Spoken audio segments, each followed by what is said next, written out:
ಇಂದು ನಾವು ನ್ಯಾಯಕ್ಕೆ ಜಯ ಎಂಬ ನಾಟಕವನ್ನು ತಮ್ಮ ಮುಂದೆ ಪ್ರಸ್ತುತಪಡಿಸ್ತಾ ಇದ್ದೇವೆ.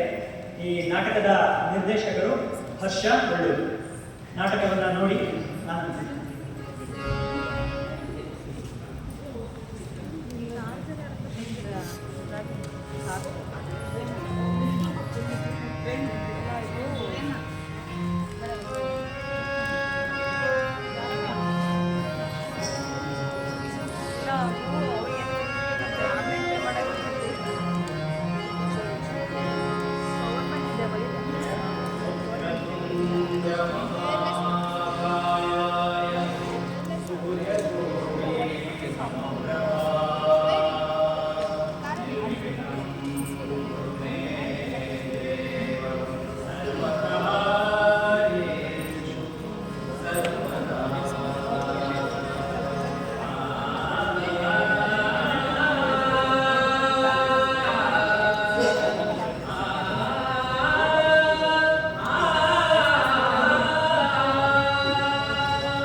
ನೀನೊಂದು ಕತೆ ಹೇಳೋದಾದ್ರೆ ನೀ ಹೇಳೋ ಕೆಲಸನೆಲ್ಲ ಮಾಡ್ತೀನಿ. ಕತೆ ಹೇಳ್ಬೇಕಾ? ನೋಡಮ್ಮ, ಕೇಳು ಹಾಗಾದ್ರೆ. ಒಂದಾನೊಂದು ಕಾಲದಲ್ಲಿ ಒಂದಾನೊಂದು ಊರಲ್ಲಿ ರಾಮಣ್ಣ ಭೀಮಣ್ಣ ಅಂತ ಅಣ್ಣ ತಮ್ಮ ಇದ್ರಂತೆ. ಅದರಲ್ಲಿ ರಾಮಣ್ಣ ತುಂಬಾ ಶ್ರಮಜೀವಿ, ಭೀಮಣ್ಣ ಸ್ವಲ್ಪ ಆಸೆ ಹುಡುಗ. ಒಂದು ದಿನ ರಾಮಣ್ಣ ಭೀಮಣ್ಣ ಇಬ್ರು ಬೆಳೆ ತರಕಾರಿನೆಲ್ಲ ತಗೊಂಡು ಸಂತೆ ಮಾಡ್ಲಿಕ್ಕೆ ಹೋದ್ರಂತೆ. ಆಮೇಲೆ ಏನಾಗುತ್ತೆ ಅಂತ ನೋಡು.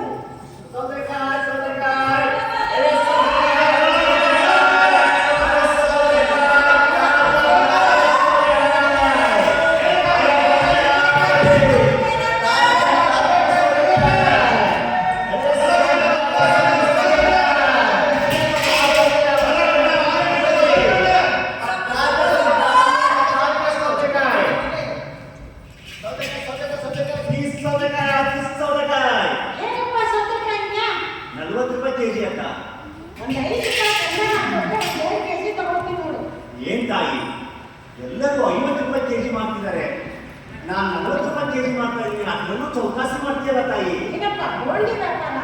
ಒಂದು 5 ರೂಪಾಯಿ ಕಡಿಮೆ ಮಾಡಿ ಕೊಡೋದಿಲ್ಲ. ತಗೋ ತಾಯಿ, ತಗೋ. ಸೊಪ್ಪು ಸೊಪ್ಪು ಸೊಪ್ಪು ಅರೆ ಸೊಪ್ಪು ಮತ್ತೆ ಸೊಪ್ಪು.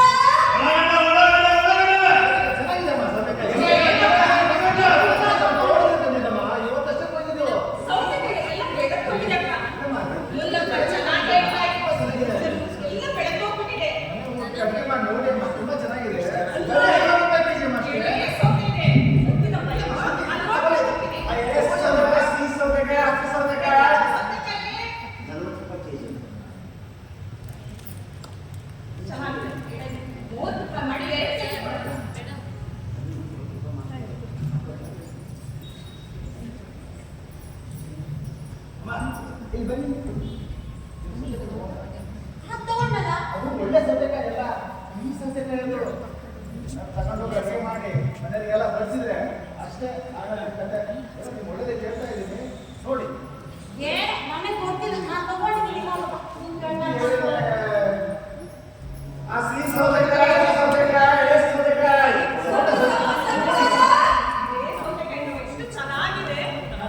ಚೆನ್ನಾಗಿದೆ ಅಮ್ಮ. ಅದು ರಸಗೊಬ್ಬರ ಬೆಳೆದ ಸೌತೆಕಾಯಿ, ಅದಕ್ಕೆ ಕಡಿಮೆ ಕೊಡ್ತಾ ಇದ್ದಾರೆ ಅವರು. ಇದು ಸೌತೆಕಾಯಿ ಒಳ್ಳೆ ಸೌತೆಕಾಯಿ, ಸೌತೆಕಾಯಿ ತಗೊಂಡು ಹೋಗ್ಬಿಟ್ರೆ ಅಷ್ಟೇ. ಹೌದು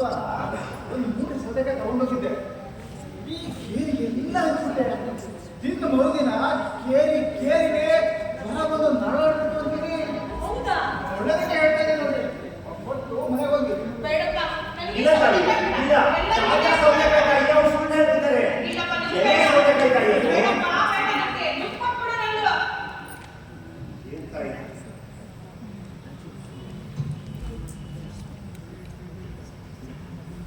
ಎಲೆ ಸೌತೆಕಾಯಿ.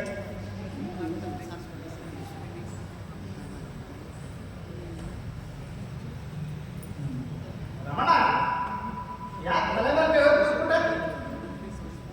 ಚಿಂತೆ ಮಾಡಬೇಡ. ನಿಂಗೆ ಸಹಾಯ ಮಾಡೋಕೆ ಅಂತ ನಾನಿದ್ದೀನಿ. ಒಂದು ಕೆಲಸ ಮಾಡು. ಊಟ ಸೌತೆಕಾಯಿನೆಲ್ಲ ನನ್ನ ಅಂಗಡಿ ತಂದಾಗ ಒಂದು 100 ರೂಪಾಯಿ ಕೊಡ್ತೀನಿ. 6 ತಿಂಗಳು ಕಷ್ಟಪಟ್ಟಿದ್ದೀನಣ್ಣ.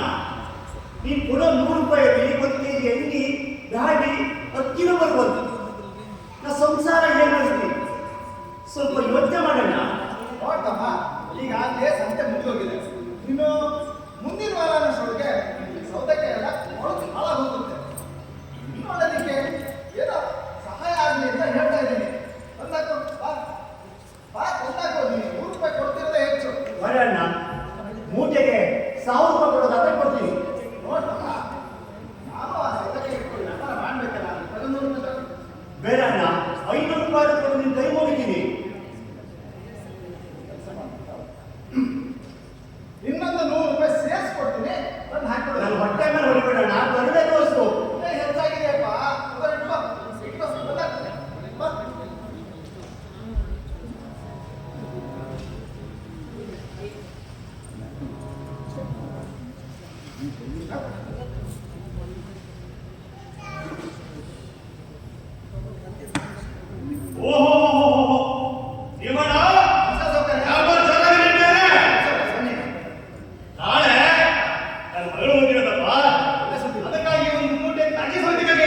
ಸೌತೆಕಾಯಿ ಸೌಕರ್ಯ ಚಿನ್ನದ ಸೌತೆಕಾಯಿ ಮತ್ತಷ್ಟೇ ತೋರಿಸ್ಲಿಕ್ಕೆ 20 ಅಂತೀನಿ.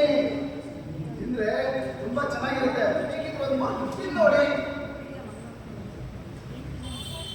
ಬಹಳ ಚೆನ್ನಾಗಿದೆ. ಹಂಗ ಒಂದು ಮೂಟದ ಗಾಳಿ ಹಿಡಿಸ್ಕೊಂಡು ಹೋಗುತ್ತೆ. ಆಗಿ ಸೌಕರ್ಯ. ರಮಣ, ಬರೀ ಈ ಮೂಟೆ ಸೌತೆಕಾಯಿ ಇದೆಯಲ್ಲ, ಸೌಕರ್ಯ ಗಾಡಿ ಹಾಕಿ. ಅಂದಂಗ ರೇಟ್ ಎಷ್ಟಪ್ಪ? ಸೌಕರ್ಯ, ಒಂದು ಮೂಟೆ ಸೌತೆಕಾಯಿಗೆ 1200 ರೂಪಾಯಿ ಆಗುತ್ತೆ. ಆದ್ರೆ ನಿಮಗೆಲ್ಲ ಹಂಗೆ ಹೇಳಕ್ಕಾಗಿಲ್ಲ. 1000 ರೂಪಾಯಿ ಕೊಡಿ ಸರ್.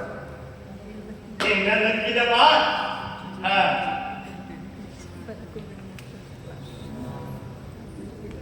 ಎಷ್ಟೋ ತುಂಬಾ ಉಪಚಾರ ಸರ್. ಅಂದಂಗೆ ನಾಳೆ ಮಗಳು ಮುಗಿದೈತಿ.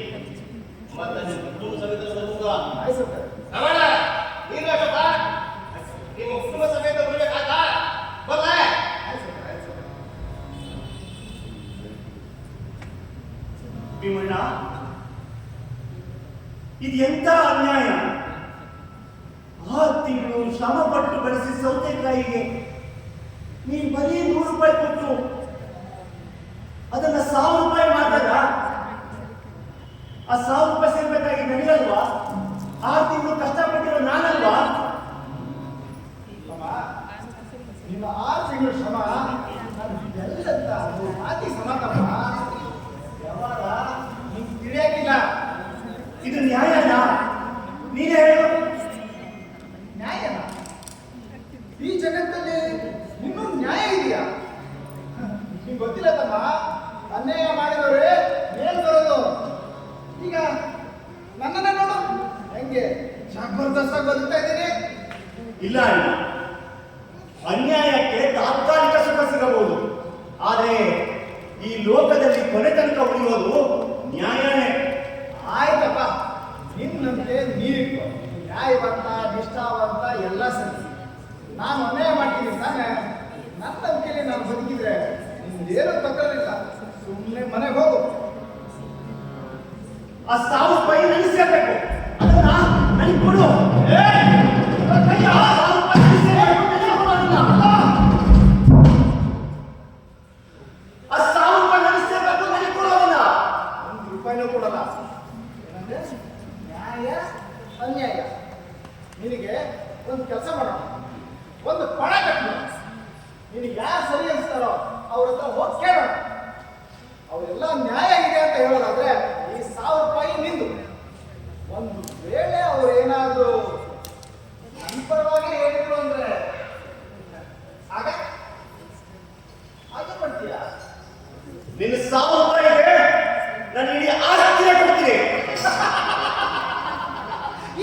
ಮಾತು ಅಂದ್ರೆ ಇಂಥ ಅವಕಾಶ ಬಿಟ್ಟೇನಾ? ನಡಿ ಹೋಗೋಣ. ಯಾರ ಹತ್ರ ಕೇಳೋಣ? ಕೇಳೋಣ. ನಡಿ ನಡಿ ನಡಿ. ಸುಮ್ಮನೆ ಕೊಡೋಣ. ಅಮ್ಮ ಅಮ್ಮ ಪಣ ಅಂದ್ರೆ ಏನು? ಹಣ ಅಂದ್ರೆ ಅವನು ಯಜ್ಞ ಸೋತವನು ಗೆದ್ದವನಿಗೆ ಕೊಡುವಂತ ಹಣ. ಓ, ಮಹಾಭಾರತದಲ್ಲಿ ಪಾಂಡವರು ಮತ್ತೆ ಕೌರವರು ಪಣ ಕಟ್ಟಿದ್ರು ಅಲ್ವಾ? ಸರಿಯಾಗಿ ಹೇಳ್ದೆ ನಾನು. ಹಾಗೆ ಹರಿಶ್ಚಂದ್ರ ಕೂಡ ಒಪ್ಪಣೆ ಕೊಟ್ಟಿದ್ದ. ಹಾ, ಗೊತ್ತು ಗೊತ್ತು. ಕತೆ ಮುಂದೇನಾಯ್ತಪ್ಪ? ಮುಂದೆ ಆ 1000 ರೂಪಾಯಿ ನನಗೆ ಸೇರಬೇಕು, ಕೊಡೋದಿಲ್ಲ. ರೂಪಾಯಿ ಬರಲ್ಲ ಹೇಳ್ತಲ್ಲ. ಆ 1000 ರೂಪಾಯಿ ನನಗೆ ಸೇರಬೇಕು, ನಿನಗೆ ಬರಲ್ಲ. ಕೊಡಲ್ಲ, ಕೈ ಬಿಡು. ಅದು ಯಾಕೆ ಹೇಳ್ತಾ ಆ 1000 ರೂಪಾಯಿ ನನಗೆ ಬರಲ್ಲ. ನಮಸ್ಕಾರ ಸ್ವಾಮಿ. ನಮಸ್ಕಾರ. ರಾಮಣ್ಣ ಭೀಮಣ್ಣ ಇಬ್ರು ಒಟ್ಟಿಗೆ ಬಂದಿದ್ದೀರಾ? ಸ್ವಾಮಿ, ಇವತ್ತು ನಡೆದ ಸಂತೆಯಲ್ಲಿ ಈ ಭೀಮಣ್ಣ ನನ್ನ ಒಂದು ಮೂಟೆ ಸೌತೆಕಾಯಿಗೆ ಬರೀ 200 ರೂಪಾಯಿ ಕೊಟ್ಟು ಅದನ್ನ ಪಕ್ಕದಲ್ಲಿ ಸೌಕಾರಿಗೆ 1000 ರೂಪಾಯಿ ಮಾಡಿದ್ದಾರೆ. ನ್ಯಾಯವಾಗಿ ಆ 1000 ರೂಪಾಯಿ ನನಗೆ ಸೇರ್ಬೇಕಲ್ವಾ? ಈ ಸಮಸ್ಯೆಗೆ ನೀವೇ ಪರಿಹಾರ ಹೇಳಿ ಸ್ವಾಮಿ. ರಾಮಣ್ಣ, ನಿಮ್ಮ ಅಣ್ಣ ನೀನು ಮೋಸ ಮಾಡಿದ್ದಾನೆ ಅಂತ ಹೇಳ್ತಿದೀಯಾ? ಹೌದು ಸ್ವಾಮಿ. ಮೊನ್ನೆ ಪಕ್ಕದಲ್ಲಿ ಗೌಡರು ನಮ್ಮ ಅಮ್ಮನಿಗೆ ಅವ್ರ ಮಗಳ ಮದುವೆ ಉಂಗುರ ಮಾಡಿಸ್ಕೊಂಡು ಬಂದಿಲ್ಲ. ನಾನು ಅವರಿಗೆ ಹೊಸ ಡಿಸೈನ್ ನಲ್ಲಿ ಪಡಪಡ ಪಡಪಡ ಹೊಡೆಯುವ ಒಂದು ಉಂಗುರ ಮಾಡಿದ್ದೆ. ಅದ್ರ ಮಜೂರಿ 20,000 ಆಗ್ತದೆ. ನಾನು 30,000 ತಗೊಂಡೆ. ಹಾಗಾದ್ರೆ ನಾನು ಅನ್ಯಾಯ ಮಾಡಿದ್ದ? ನಾನು ಕೆಲಸ ಮಾಡಿದಷ್ಟೇ ಕೂಲಿ ತಗೊಂಡ್ರೆ ನನ್ನ ಹೆಂಡತಿ ಮಕ್ಕಳಿಗೆ ನಾನು ಊಟಕ್ಕೆ ಏನ್ ಮಾಡ್ಬೇಕು? ನನ್ನ ಕೆಲಸಕ್ಕೆ ಬೆಲೆನೇ ಇಲ್ವಲ್ಲ. ನೀವಾದ್ರೂ ಹೇಳಿ ಶೆಟ್ಟಿ. ಶೆಟ್ರೆ, ನಿಮ್ಮ ವ್ಯವಹಾರ ಹಾಗಾಯ್ತಲ್ಲ. ನಮ್ ಕತೆ ಕೇಳಿ. ಅದೇ ಗೌರು ನಮ್ಮ ಅಂಗಡಿಗೆ ಮಗಳು ಮದುವೆ ಇದೆ ಅಂತ ಹೇಳಿ ಜವಳಿ ಕೊಡಕ್ ಬಂದಿದ್ರು. ಅವರಿಗೆ ನಮ್ಮ ಅಂಗಡಿಯಲ್ಲಿರೋ ಹಳೆ ಸ್ಟಾಕ್ನೆಲ್ಲ ಅದು ಅಂತ ಸೀರೆ, ಇಂಥ ಬಟ್ಟೆ ಅಂತ ಹೇಳಿ ಹಳೆ ಸ್ಟಾಕ್ನೆಲ್ಲ ಸಾಗಿಸ್ಬಿಟ್ಟೆ. 500 ರೂಪಾಯಿ ಸೀರೆನ 1000 ರೂಪಾಯಿ ಹಾಕಿದೆ. ಹಾಗೆಲ್ಲ ಮಾಡದೆ ಹೋದ್ರೆ ನಾವೇನು ಮಣ್ಣು ತಿನ್ಬೇಕ ಅಲ್ವಾ? ಓಹೋ, ಶೆಟ್ಟಿ ಇಲ್ಲೇ ಇದ್ದೀರಿ. ನಮಸ್ಕಾರ ನೋಡ್ರೆ. ಮೊನ್ನೆ ಒಂದು ಉಂಗುರ ಮಾಡ್ಕೊಂಡಿದ್ದಲ್ಲ, ಅದು ಹೇಗಿದೆ ನೋಡ್ರೆ? ನೀವು ಮಾಡಿ ತುಂಬಾ ಚೆನ್ನಾಗಿದೆ. ಮನೆ ಬಹಳ ಮುಂದೆ ಇತ್ತು. ಅಂದ್ರೆ ನಮ್ಮ ಬಟ್ಟೆ ನಮ್ಮ ಅಂತೆ ಕಳಿಸಿದ್ರಲ್ಲ, ಹೇಗಿದೆ? ನಿಮ್ ಬಟ್ಟೆನೂ ಕೂಡ ಮಗಳು ಮೈ ತುಂಬ ಬಟ್ಟೆ ಹಾಕೊಂಡ್ರೆ ಬಹಳ ಚೆನ್ನಾಗಿದೆ ಅಂದಂಗೆ ಅವಳಗಳಿಗೆ ಮಗಳು ಮದುವೆ ಇದೆ. ನೀವು ಕುಟುಂಬ ಸಮೇತ ಬರ್ಬೇಕು. ಮತ್ತೆ ಶೆಟ್ಟು, ನೀವು ಅಷ್ಟೇ ನಿಮ್ಮ ಕುಟುಂಬ ಕಕ್ಕ ಬರಬೇಕು. ಖಂಡಿತ ಬರ್ತೀವಿ. ರಾಮಾಯಣ ಮಾಡ ನೀವು ಬರಬೇಕು. ಮತ್ತೆ ಅಲ್ಲ ಗಣೇಶರು ಬನ್ನಿ. ನೀವು ಕೂಡ ನಿಮ್ಮ ಕುಟುಂಬ ಕರ್ಕೊಂಡು ನಮ್ಮ ಮದುವೆ ಬರ್ಬೇಕು. ಆದ್ರ ಇದು ಬಹಳ ಕೆಲಸ ಇದೆ ಮದುವೆದು. ಬಲ್ಲ ಆಯ್ತು ಕೊಡ್ರೆ. ಮತ್ ನೀವು ಬಂದ್ಬಿಡೋ ಬೇಡ.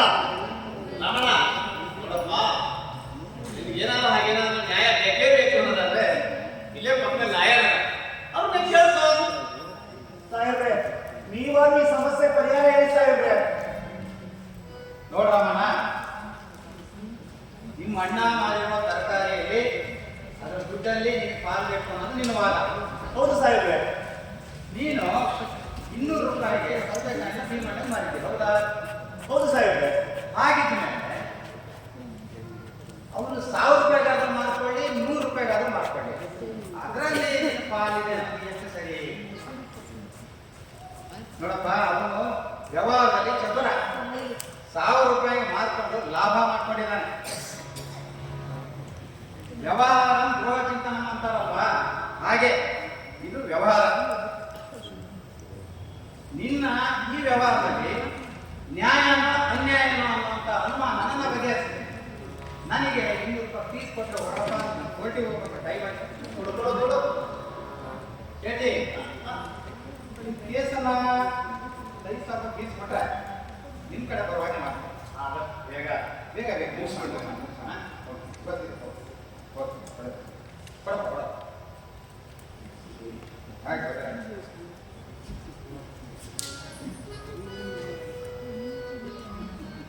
ಅಣ್ಣ, ನಾನು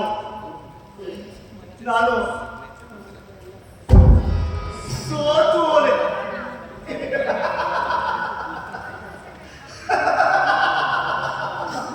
ಬರೀ ಸೋಲದ ಪೂರ ಸೋತಾಗಿದೀಯ. ನೀನ್ ಕೊಟ್ಟಿರೋ ಮಾತು ನೆಟ್ಟಿದೆ ತಾನೆ? ಸೋತ್ರೆ ಲಾಸ್ಟ್ ಜನ ನನಗೆ ಕೊಡ್ತೀನಿ ಅಂತ ಹೇಳಿದೆ.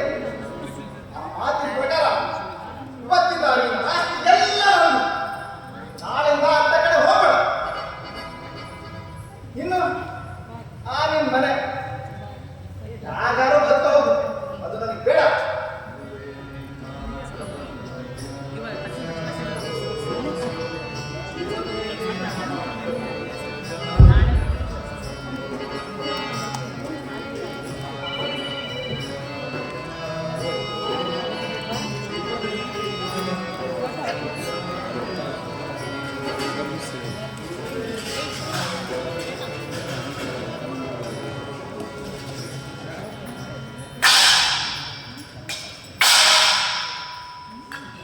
ಸಮಾಧಾನ ಮಾಡ್ಕೊಳ್ಳಿ.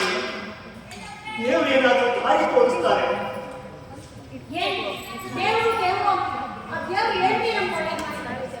ಬೆಳಿಗ್ಗೆಯಿಂದ ಮಗ ಹಸ್ಕೊಂಡಿದ್ದಾನೆ, ಹೊಟ್ಟೆ ಒಂದು ಗಜ್ಜಿ ಕಾಸು ಹಾಕೋಣ ಅಂದ್ರೆ ಮನೆಯಲ್ಲಿ ಏನೂ ಇಲ್ಲ.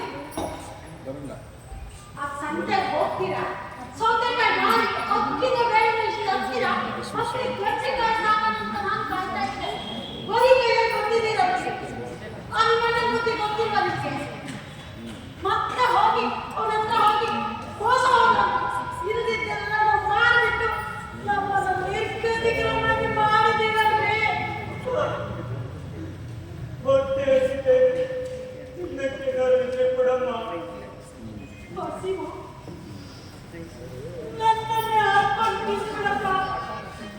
ಇಂಥ ನಿಮ್ಮ ತಂದೆಯಿಂದ ಪಡೆದಿದ್ದಕ್ಕೆ ಹಸಿವಿನಿಂದ ನನಗೆ ಸಾಯಿ.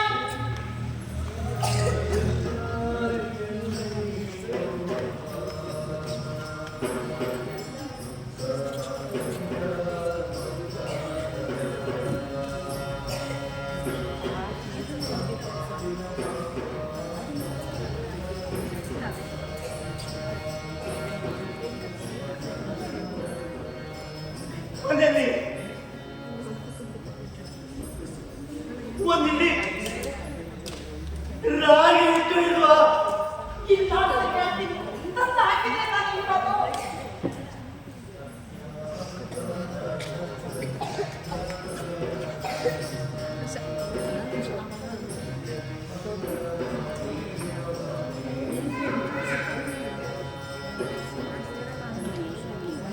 ಮೇಡಮ್, ಸಮಾಧಾನ ಮಾಡ್ಕೊಳ್ಳಿ. ಆ ನಿಮ್ಮ ಅಣ್ಣನ ಮನೆಗೆ ಹೋಗಿ ಒಂದು ಸೇರು ರಾಗಿ ಇಟ್ಟಾದ್ರು. ಮಕ್ಕಳು ಬೆಳಿಗ್ಗೆ ಉಪವಾಸ ಇದ್ದಾರೆ, ಗಂಜಿ ಕಾಯಿಸಿ ಹಾಕ್ತೀನಿ. ಮಕ್ಕಳು ಉಪವಾಸ ನಮ್ಮ ನೋಡಿ ಕಾಲ ಹೇಳಿ ಒಂದು ಸೇರು ರಾಗಿ ಇಟ್ಟಿಸ್ಕೊಂಡು ಆಯ್ತು, ಹಾಗೆ ಮಾಡ್ತೀನಿ. ಕೈ ಚೀಲ ತಗೊಂಡು ಹೋಗಿ ಆದಷ್ಟು ಬೇಗ ಇಸ್ಕೊಂಡು ಬನ್ನಿ. ಆಯ್ತು. ಬೇಗ ಬನ್ನಿ, ಕಾಯ್ತಾ ಇರ್ತೀರಿ.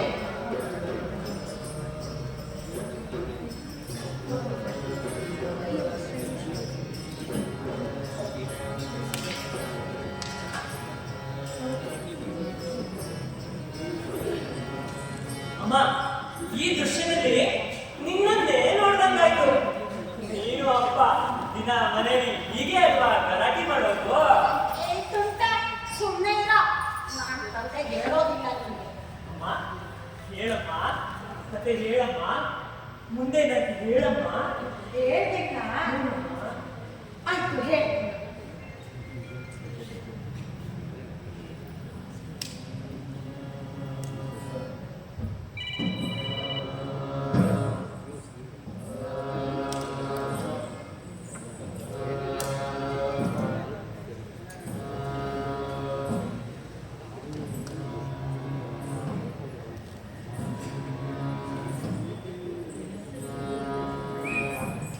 ಅಣ್ಣ, ಅಣ್ಣ, ಓಹೋ, ಏನ್ ಬಂದಿದ್ದು? ಅಣ್ಣ, ನಾನು ಹೊಣದಲ್ಲಿ ಸೋತೆ. ಮನೆಯಲ್ಲಿ ಮಕ್ಕಳಿಗೆ ಗಂಜಿ ಕೊಡ್ಲಿಕ್ಕೂ ಒಂದು ಸೇರು ಇಟ್ಟಿಲ್ಲ. ಕೈಯಲ್ಲಿ ಒಂದು ಬಿಡಿಗಾಸಿಲ್ಲ. ಹೆಂಡತಿ ಮಕ್ಕಳು ಉಪವಾಸ ಕೂತಿದ್ದಾರೆ. ಒಂದು ಸೇರಿಟ್ಟು ಕಡ ಕೊಡ್ತೀಯಾ? ಅದನ್ನೇ ಕೇಳೋಕ್ ಬಂದೆ.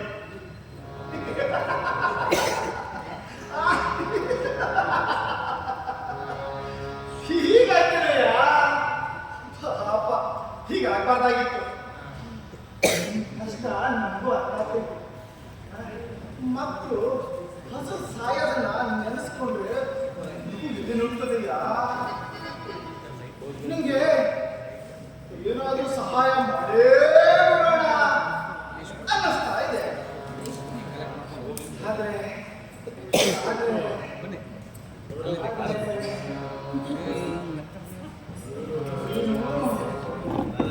ಸ್ವಾಭಿಮಾನಿ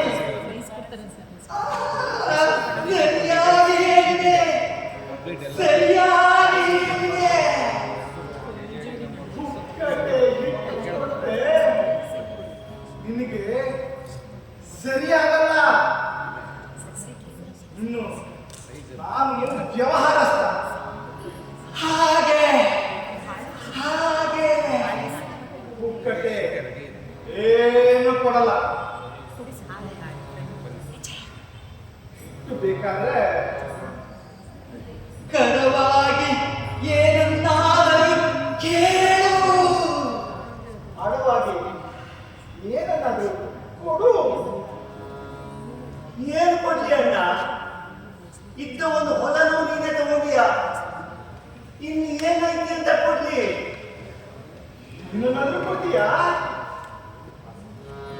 ಹಾ ಅಣ್ಣ, ಏನಾದ್ರೂ ಸರಿ. ಅವನ ಕಣ್ಣುಗಳನ್ನು ಅಡವಾಗಿ ಕೇಳು. ಕಣ್ಣುಗಳನ್ನ ಅಡವಾಗಿ ಕೊಡು. ಕಣ್ಣುಗಳನ್ನ ಹೇಗೆ ಕೊಡ್ಲಿ ಅಣ್ಣ? ಓ, ಹಾಗ ಮರ ಇಲ್ಲಿ ಮರ ಹೋದು. ಏ ಲೋ ಮರ, ಎಲ್ಲಿ? ಆ ಸಲಕ್ಕೆ ತಗೊಂಡು ಎರಡು ಕಣ್ಣುಗಳನ್ನ ಕಿತ್ಕೊಡು. ಇಲ್ಲದಿದ್ದಿ ನನಗೆ ಸಾಧ್ಯ. ಅಮ್ಮ ಅಂತ ಕರೆಯದಲ್ಲಿ ಆಚೆ ಬಂದು ಮರ ನಿನಗೆ ಬುದ್ಧಿ ಇರ್ತೀಯಾ? ನಾಗಲ್ಲ ಅಂದ್ರೆ ಬಿಡು, ನಾನೇ ಮಾಡ್ತೀನಿ. ಬೇಡ ಅಣ್ಣ, ಬೇಡ ಅಣ್ಣ, ಬೇಡ ಅಣ್ಣ, ಬೇಡ ಅಣ್ಣ, ಬೇಡ ಅಣ್ಣ. ಅಯ್ಯೋ, ಅಯ್ಯೋ, ಅಮ್ಮ. ಅಯ್ಯೋ, ಉರಿ, ಉರಿ, ಅಯ್ಯೋ, ಮರ ಅಯ್ಯೋ. ಅವನಿಗೆ ಒಂದು ಸೇರಿ ಕೊಟ್ಟು ಮನೆ ಕಳಿಸಿ. ಛು, ಪಾಪಿ. ಅಮ್ಮ ಅನ್ನ ಕರುಣೆಯಿಂದ ಕಳುಹಿಸಿದ್ಯಾ? ಲವಣ, ಅಯ್ಯೋ.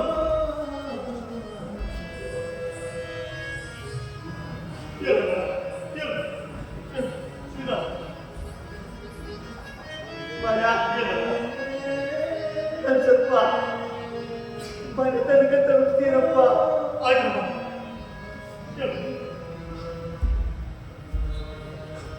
ಮರ,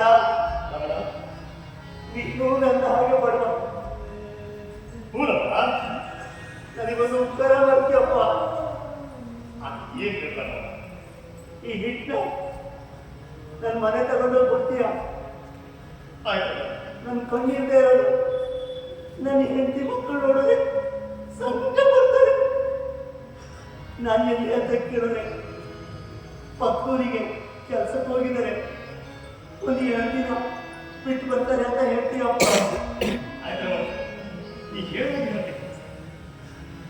ಆ ಕಾಲ್ದಾರಿವರೆಗೂ ನನ್ನ ಸ್ವಲ್ಪ ಬಿಟ್ಟು ಮುಂದೆ ಬಿಟ್ಕೊಳಪ್ಪ. ಆಯ್ತಮ್ಮ.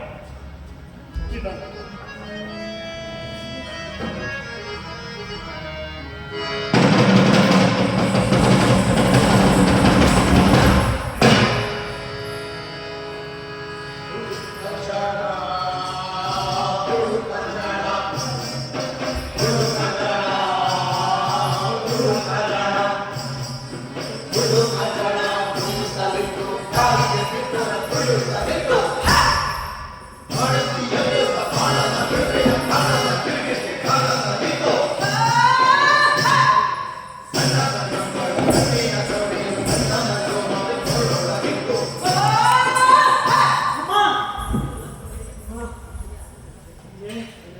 ಭಯ ಆಗ್ತಾ ಇದೆ. ಕೂಸು ಬರ್ತಾ ಇದೆ. ಅಮ್ಮ ಭಯ ಇರ್ಬೇಕು, ಆದ್ರೆ ಕುಕ್ಕಳ್ತನ ಅಲ್ಲ.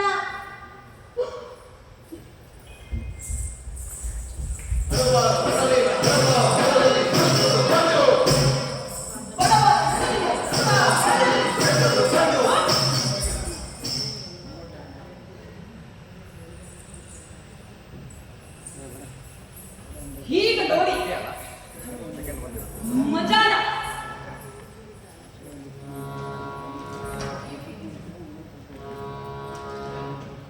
ಯಾರು ನಾನು ಬಂದಾಗ ನೀನ್ ಯಾಕೆ ಅಷ್ಟು ಸಂತೋಷದಲ್ಲಿದ್ದೆ? ನಾನು ನಿನಗೆ ಒಂದು ನಿಧಿಯನ್ನು ತೋರಿಸಬೇಕು ಅಂತ ಬಂದಿದ್ದೇನೆ. ನಿಧಿ ಎಲ್ಲಿದೆ ಎಲ್ಲಿದೆ ಸಮಾಧಾನ. ನಾನು ಬಂದಾಗ ಅದೇಕೆ ಅಷ್ಟು ಸಂತೋಷದಲ್ಲಿದ್ದೆ ಹೇಳು.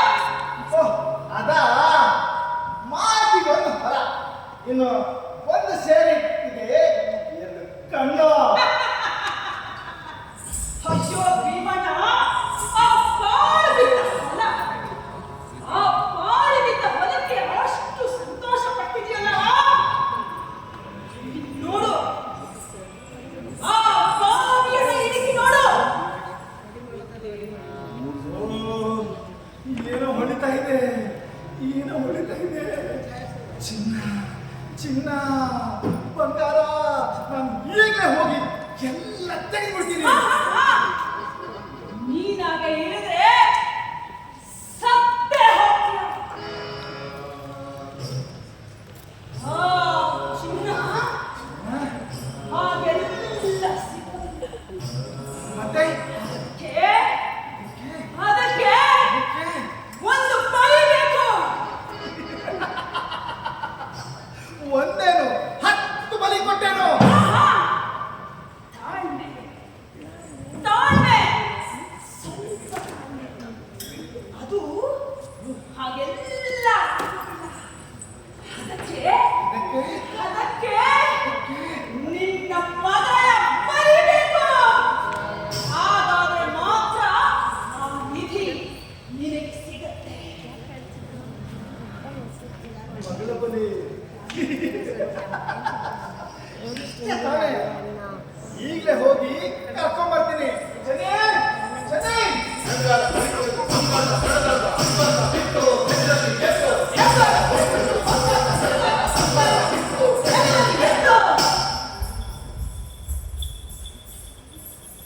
ಈಗ ನೀವೆಲ್ಲ ತಾಳ್ಮೆಯಿಂದ ಕಾಯಿರಿ.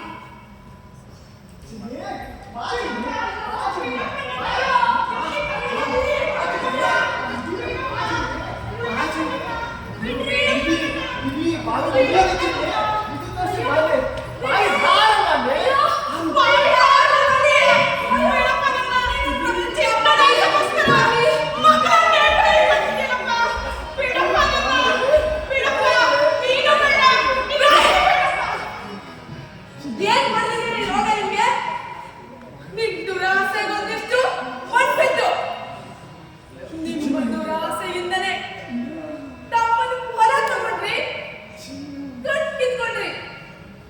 ಈಗ ಇನ್ನೊಬ್ಬರು ಮಗನನ್ನು ಬಲಿ ಕೊಟ್ಟಿದ್ದೀರಲ್ರಿ. ಇಲ್ಲ, ನೀವೊಬ್ಬ ಮನುಷ್ಯ ಅಲ್ಲ, ನೀವೊಬ್ಬ ರಾಕ್ಷಸ. ನಾನಿಲ್ಲಿ ಮನೇಲಿ ಇರೋದಿಲ್ಲ. ನಿಮ್ಮನ್ನ ಮನೆ ಹಾಳು ಜೊತೆ ಬರ್ಬೇಕಿಂತ ಎಲ್ಲಾದ್ರೂ ದೂರ ಹೋಗ್ತೀನಿ. ಬಾಮಗಳೇ, ನಾವಿನ್ ಮುಂದೆ ಇಲ್ಲಿ ಇರೋದು ಬೇಡ, ಎಲ್ಲಾದ್ರೂ ದೂರ ಹೋಗೋಣ. ನಾನಿನ್ ನೋಡ್ಕೋತೀನಿ. ಬಾಮಗಳೇ,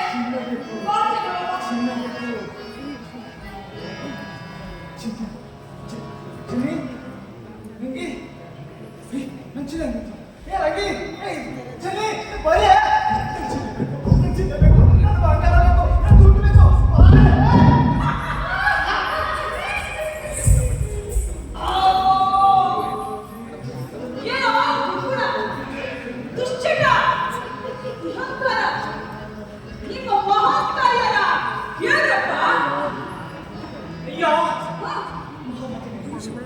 ನಾನಿವತ್ತು ಹಿರಿಕಾಂಗ್ರೆ ಸೇವಕ ಕೆಲಸ ಮಾಡಿದ್ದೀನಿ. ಎಂತ ಕೆಲಸ ಮಾಡಿದೀಯಯ್ಯ? ಭೀಮಣ್ಣ ಶ್ರೀಮಂತ ಇದ್ದಾನಲ್ಲ, ಅವನ ತಮ್ಮನ 2 ಕಾಲಗಳು ಬರೀ 1 ಸೇರು ರಾಗಿ ಹಿಟ್ಟಿಗೆ ಕೊಂಡುಗಳು ಕೆಲಸ ಮಾಡ್ತೀನಿ. ಹಾಗಿದೆ ನನ್ನ ರಾಮಂತ. ಇದೇನು ಅಂತ ದೊಡ್ಡ ಕೆಲಸ ಅಲ್ಲ. ಹಂಗಾಗ್ತೀಯೋ?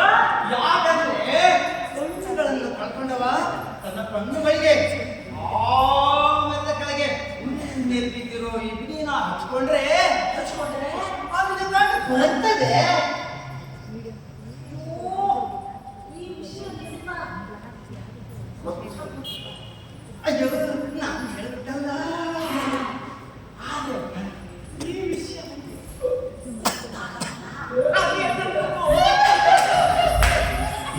ಏನಯ್ಯ ಕುಕ್ಕುಳ? ನಿನ್ನ ಮಹತ್ಕಾರ್ಯವಿದೆಯಲ್ಲ? ಅಯ್ಯ ನಾಯಕ, ನಾನಿವತ್ತು ನೋಬೆಲ್ ಪ್ರೈಸ್ ಪಡೆಯುವಂತ ಕೆಲಸ ಮಾಡಿ ಬಂದಿದ್ದೀನಿ. ಅದೇನಪ್ಪ ದೊಡ್ಡ ಕೆಲಸ. ನಾನು ಹಳ್ಳಿಯೊಳಗಿನ ಕೆರೆ, ಕಟ್ಟೆ, ಬಾವಿ, ಹೊಂಡ ಎಲ್ಲದರ ನೀರು ಒಂದು ಹನಿ ಬಿಡದ ಹಾಗೆ ಒಣಗಿಸಿ ಬಿಟ್ಟೆ. ಎಲ್ರೂ ಬಿಲ ಬಿಲ ಅಂತ ಹೇಳಿ ಕಾಡ್ತಾ ಇದ್ದಾರೆ. ಆ ಭೀಮಣ್ಣ ಎಲ್ಲಿಂದ ಉಪ್ಪೆ ತಂದು ಬಾಟ್ಲಿ ಹಾಕಿ ಹಾಕ್ತಾ ಇದ್ದಾನೆ. ಎಲ್ಲರೂ ಅದನ್ನೇ ಕುಡಿತಾ ಇದ್ದಾರೆ. ಹೇಗಿದೆ ನನ್ನ ಹಿಕ್ಕಮತ್ತು? ಇದು ಅಂತ ದೊಡ್ಡ ಕೆಲಸ ಅಲ್ಲ ತಿಗಿ. ಮತ್ತೆ ಅಂತೀಯೋ? ಯಾಕಂದ್ರೆ ಆ ಹಳ್ಳಿಯಿರೋ ದೇವಸ್ಥಾನದ ಮುಂದೆ ಒಂದು ಬಂಡೆ ಇದೆಯಲ್ಲ, ಆ ಬಂಡೆನ ಹೆಂಗಾದ್ರೂ ಮಾಡಿ ಪಕ್ಕಕ್ಕೆ ಗೊತ್ತಿದ್ರೆ ನೀರು ಚಿಮ್ಮಿ ಬರ್ತದೆ.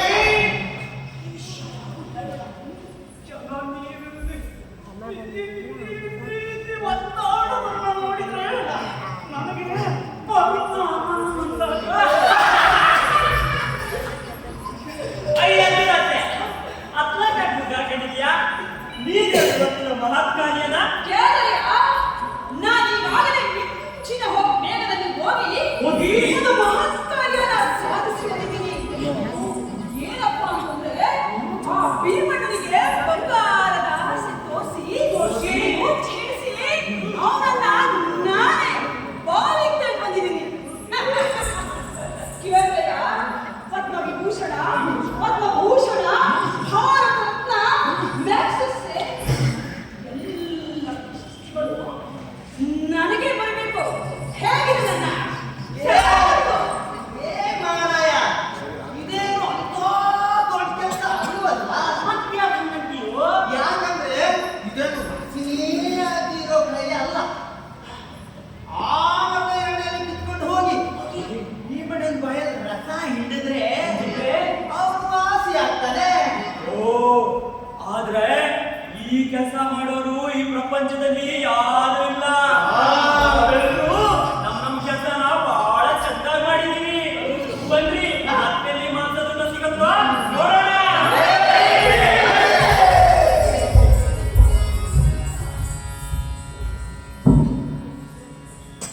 ಆ ಭೂತ ಹೇಳಿದ ಹಾಗೆ ಆ ಮರಕೆಳಗಿರೋ ಇವ್ನಿ ನಾನು ಕಣ್ಣಿಗೆ ಹಚ್ಕೋತೀನಿ.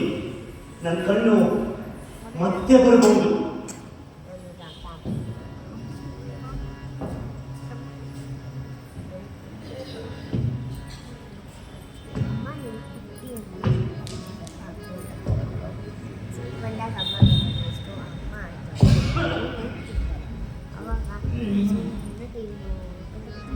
ಕೇಳ್ಕೊಂಡು ಮಳೆ ಬರೋ ಹಂಗೆ ಕಾಣ್ತಿರಪ್ಪ.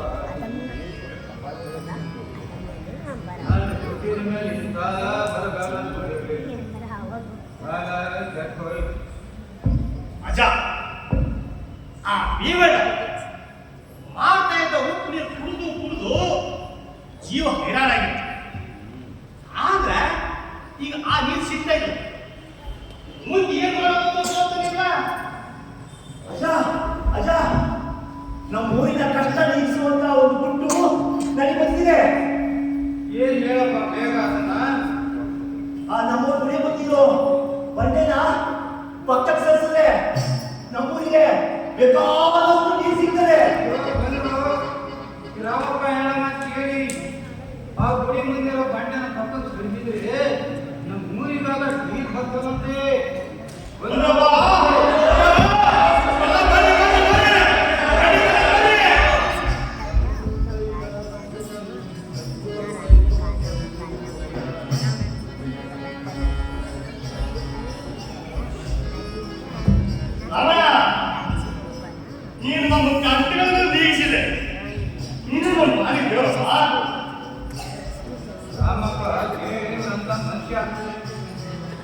ಅವ್ರ ಅಣ್ಣ ಭೀಮಣ್ಣ ಚೆನ್ನಾಗಿದ್ದಾಗ ಊರಾಗಿದ್ದ ನನ್ನೆಲ್ಲ ಸುಳಿ ತಿಂದ. ಈಗ ವಯಸ್ಸಾಗಿ ಬೇರೆ ಅರಿತಾ ಇದ್ದಾರೆ. ಅಜ್ಜ ಅವನಿಗೂ ಔಷಧಿ ತಂದಿದ್ದೀನಿ, ಬನ್ನಿ ಅವನು ಎಲ್ಲಿದ್ದಾನೆ ಹುಡುಕಿ ಔಷಧಿ ಕೊಡೋಣ. ಅಂತವರಿಗೆ ಸಂಘ ಆಗ್ಬೇಕು. ನೀನು ಕರಡಿಗಿದ್ದಾನೆ, ನೀನು ಮಲಗಿದ್ದಾನೆ. ಅದೋದ್ರೆ ತನ್ನ ಮಗಳನ್ನೇ ಬಲಿಕೊಳ್ಕೊಂಡಿದ್ದ. ಅಂತವರಿಗೆ ಸಂಘ ಆಗ್ಬೇಕು. ಇಲ್ಲ ಹಾಗಿರಬೇಡಿ, ಕಷ್ಟದಲ್ಲಿ ಇರೋರಿಗೆ ಸಹಾಯ ಮಾಡೋದೇ ಧರ್ಮ. ಏನ್ ಧರ್ಮಪ್ಪ? ಅವನು ಸರಿಯಾಗಿದ್ದಾಗ ಊರ್ನಾಗೆಲ್ಲ ಸುರುತ್ತಿದ್ದ. ಎಲ್ಲಿಂದಲೋ ಊರಿಗೆ ಬಂದು ಬಾಕಿ 20 ರೂಪಾಯಿ ತರ ಅಂತವ್ರಿಗೆ ಸಹಾಯ ಮಾಡುವಷ್ಟಿಗೆ ಇಲ್ಲ, ಸುಮ್ಮನೆ ಇರ್ಲಿಕ್ಕೆ ನನ್ನ ಮನಸ್ಸು ಒಪ್ತಾ ಇಲ್ಲ. ಅವನನ್ನು ಹಾಗೆ ಬಿಟ್ರೆ ಈ ಊರಿಗೆ ನಮ್ಗೆ ಏನೇನು ಅನಾಹುತ ಮಾಡ್ಬಿಡ್ತಾರೋ. ಬನ್ನಿ ಅವನು ಎಲ್ಲಿದ್ದಾರೆ ಹುಡುಕಿ ಸರಿ ಮಾಡೋಣ. ನಮ್ಮಣ್ಣ ಹೇಳೋದು ಸರಿ ಇದೆ. ಬಂದ್ರಪ್ಪ, ಭೀಮಣ್ಣ ಎಲ್ಲಿಲ್ಲ ತಿಳ್ಕೋಣ. ಸರಿ.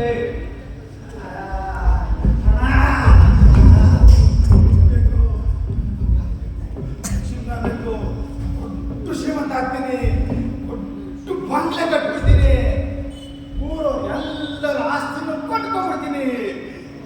ನಂಗೆ ಬೇಕು, ನಂಗೆ ಚಿನ್ನ ಬೇಕು.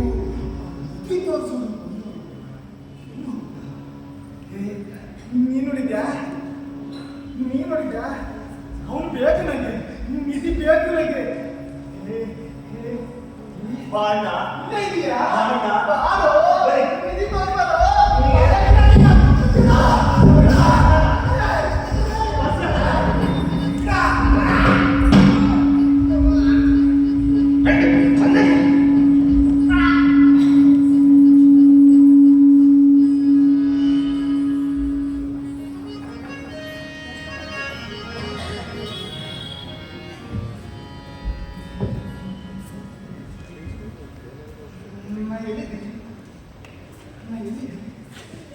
ನೀವೆಲ್ಲ ಯಾಕೆ ನನ್ನ ಸುತ್ತ ನಿಂತ್ಕೊಂಡು ಬನ್ನಿ.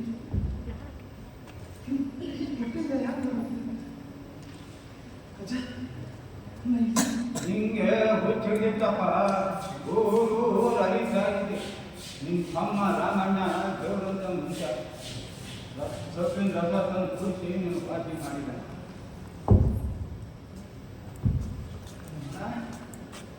ಈಗ ನಿಮ್ಗೆ ತುಂಬ ಅನ್ಯಾಯ ಮಾಡ್ಬಿಟ್ಟೆ. ನೀನು ತುಂಬ ಅನ್ಯಾಯ ಮಾಡ್ಬಿಟ್ಟೆ.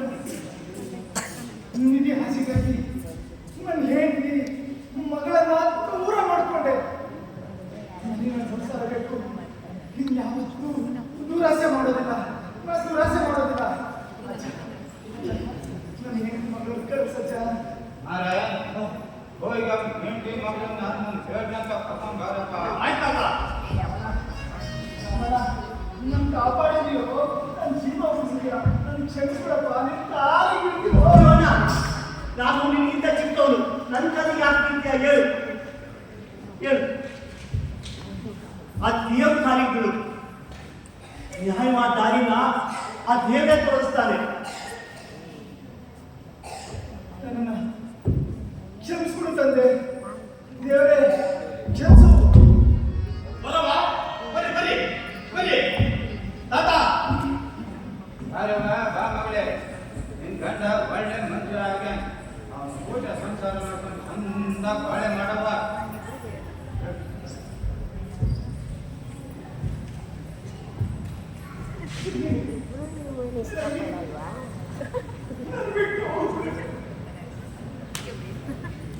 ನನ್ನ ಕ್ಷಮಿಸ್ಬಿಡಿ. ಹೇಳಲ್ಲ. ಏನ್ರಿ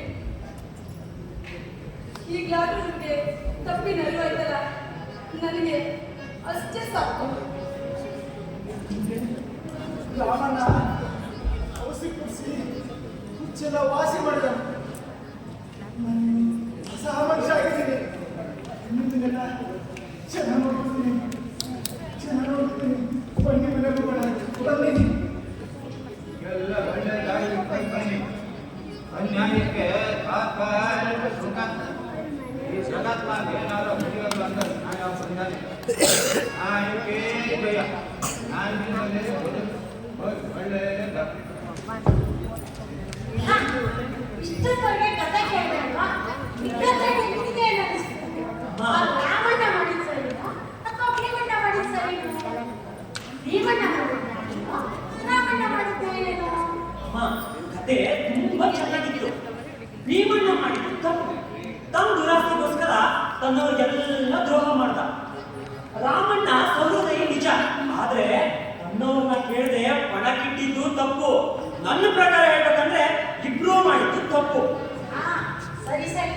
ನಾವು ಯಾವುದೇ ಕೆಲಸ ಮಾಡ್ಬೇಕಿದ್ರು ಯೋಚಿಸಿ ಮಾಡ್ಬೇಕು. ಒಳ್ಳೇದು ಯಾವ್ದಲ್ಲ ಅದನ್ನ ಆಯ್ಕೆ ಮಾಡ್ಕೋಬೇಕು. ಹಾಗೆ ನ್ಯಾಯಕ್ಕೆ ಜಯ ಅನ್ನೋದು ಅಷ್ಟೇ ಸತ್ಯ. ನೀನು ನ್ಯಾಯದ ಮಾರ್ಗದಲ್ಲೇ ನಡಿಬೇಕು. ನ್ಯಾಯಕ್ಕೆ ಜಯ. ನೀನ್ ಹೇಳ್ದಾಗೆ ಆಗ್ಲಿ ಅಮ್ಮ. ಈಗ ತಡ ಆಯ್ತು, ಬಾ ಅನ್ಕೊಳ್ಳೋದು.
ಇದುವರೆಗೂ